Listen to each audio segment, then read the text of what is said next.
Hello everyone, my name is Justice. I am Fuzz Imp, effectively. It's a one-man shop based out of Oregon, and I started this journey about 5 years ago. It went from making demos, being passionate about all things gear, to turning into a job kind of overnight, as the Shroot pedal went viral initially. And it's begun to be popular again, which is awesome to see. It's a really cool pedal, and I'm glad that people are enjoying it. But if you're new to the brand or the small builder scene, I figured I would come in and answer some questions. There's a lot of benefits to the small builder ecosystem, I guess, especially the size that I am, the sole proprietor builder. Now, if you've looked at the prices on Fuzz Imp and you're like, okay, they're not too bad, keep in mind that most mainstream brands have been upping their prices significantly in the last couple of years. I mean, this is one of the most affordable pedals. 140 isn't nothing, right? But right now, that is right in line with the low end of a mid-range company. Even if you're looking at companies like Earthquaker, yeah, they have some pedals around $100, but most of their offerings are hitting quite a bit above that. Now, obviously, I have to make the case for the dirt pedals. Is this pedal worth it? Absolutely. I know so many people that are plugging this in and enjoying it all over the place. You've got pedals like the Machina 2, which is a really evolved kind of like fuzz workstation that's got all these different sounds that you can pull out of it. I'm still discovering new sounds on Machina 2 all these years later. But I love pedals. I got really into pedals kind of to get excited about my guitar journey. If you're wondering kind of what is the ethos of Fuzz Imp, it was to kind of share and inspire with other players the love for fuzz in a world where digital is taking over. Before I got back into pedals around 2018 or 2019, I had spent the better part of the decade before mostly using either Line 6 products. At the time, it was the HD series. Helix I didn't really embrace because I had switched over to software and VST plugins. So, I was all digital for most of that time, and especially in the home recording space, that was starting to get better and better, and it's great now. You've got Neural DSP, all those things. But once I had a preset, I wasn't really diving much deeper into my sound. Sure, I was writing and recording and getting great sounds, but I wasn't inspired to the same level that I was, and I was kind of losing interest in guitar. I got really into Periphery around 2013 and 14. That's kind of what I was chasing that sound. Like, I went from metalcore to kind of chasing gentler sounds mixed with ambient sounds, and the software did that really good. But then all my friends were so much better at that sound, and all the other YouTubers at the time, I was using this YouTube channel. There's a lot of older videos that are now unlisted, but there was a lot of like 8-string demos and 7-string demos and all kinds of demos of things. But I just wasn't very good at that genre of music.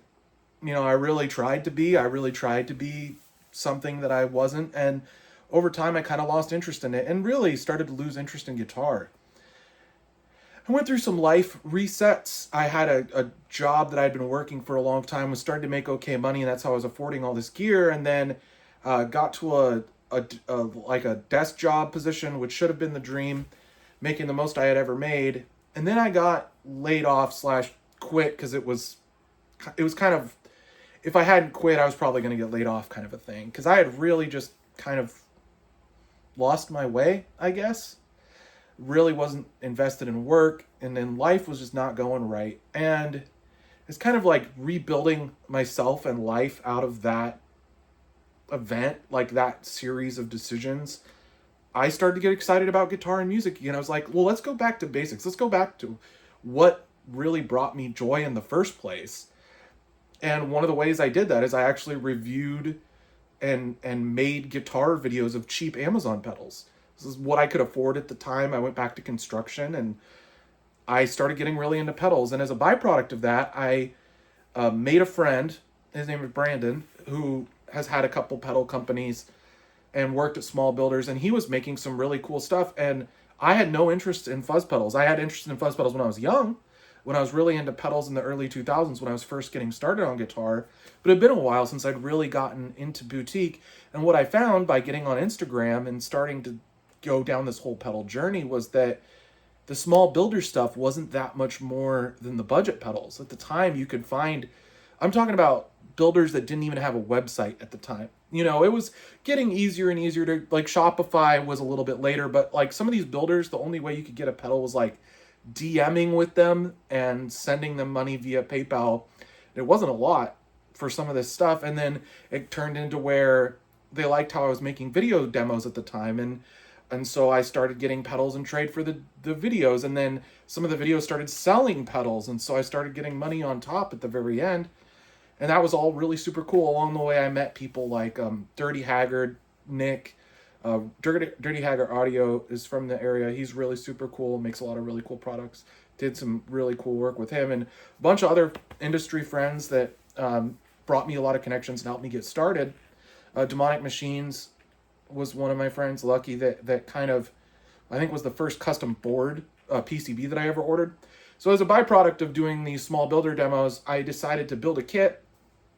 And my first kit was a one knob fuzz, very, very similar to what's in the Bonfire now. So if you've seen the Bonfire, I'm actually building this one today, but here's a case.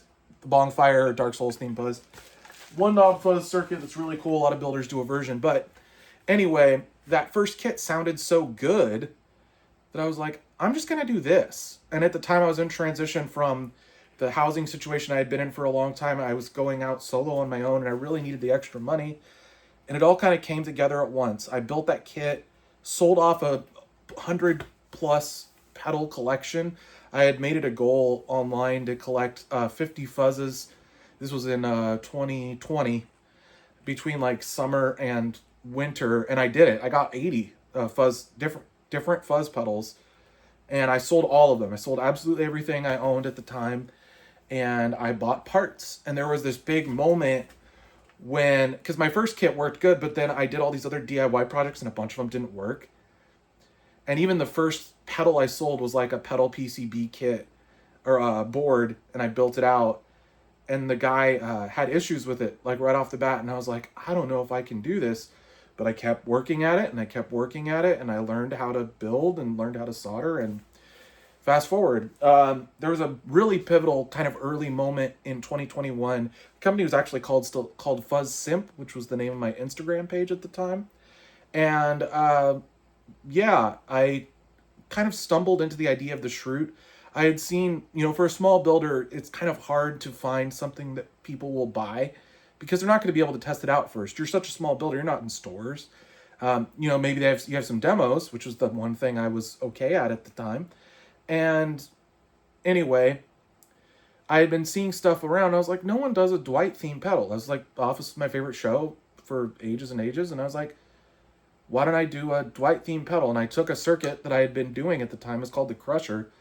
And it hadn't really sold, but I was like, you know, maybe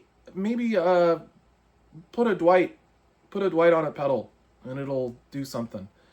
So I talked to an artist friend of mine, and he created the original fan art that's on these. And I kind of came up with the idea, and I posted a picture of it on my Facebook. And because Facebook was really big for me this whole time. It used to be a really good community for the musicians. I think now it's become AI slop and depression. But at the time, it was a huge deal. So anyway, I posted a picture of the art, like the print file that I had sent to my guy. I think 4 people said, I'm going to buy one of those. And I was like, whoa, okay. So then I finally get the case, build the first one, post it online. It goes viral. Things escalate really quickly. I think it was over a weekend, a whole bunch sold. This is all in 2021, like April of 2021. So 5 years, we're on the anniversary. And it was crazy. And I took on too many orders. I overestimated my ability to produce at the time. And I learned a lot. That first year, I made so many mistakes, but a lot of people got the pedals and a lot of people liked them. And it was enough momentum to make it a full-time job. And, you know, time goes on. I do a bunch of other designs and things are going really well. And then recently, this takes off again. And it's cool. It's cool that people are excited about the brand. And I was able to restock. Kind of a couple things happened simultaneously. The same time this was taking off, a dealer order closed. And so I had one of the parts of the dealer order was ordering a bunch of PCBs that I had been out of. So like things like Sender 5, Creature, Adventure. Just due to where things were at, I hadn't been able to restock a bunch of those PCBs. And so for months, those models have been sold out. Now they're all back. Things are able to be ordered. And I'm really excited for the current state of Fuzz Imp and things moving forward. I want to do new things, but right now, just focusing on keeping turnarounds tight and, trying to promote everything I can. I want to say a big thank you to everybody who's been part of the journey so far. Thanks to Banana Labs for the video that this took off again. Thanks to so many builder friends that helped me along the way, and all of you customers. I still have loyal customers that have been around since this happened initially. And they've been rooting for me through the ups and downs of tariffs and quarantine and everything in between. And it's been really cool to be a part of this with all of you. And thank you. If you made it this far in the video, drop a comment if you want. And check out fuzzimp.com. I'll have the link down below. Hope you have a really good rest of your day. And we'll see you soon.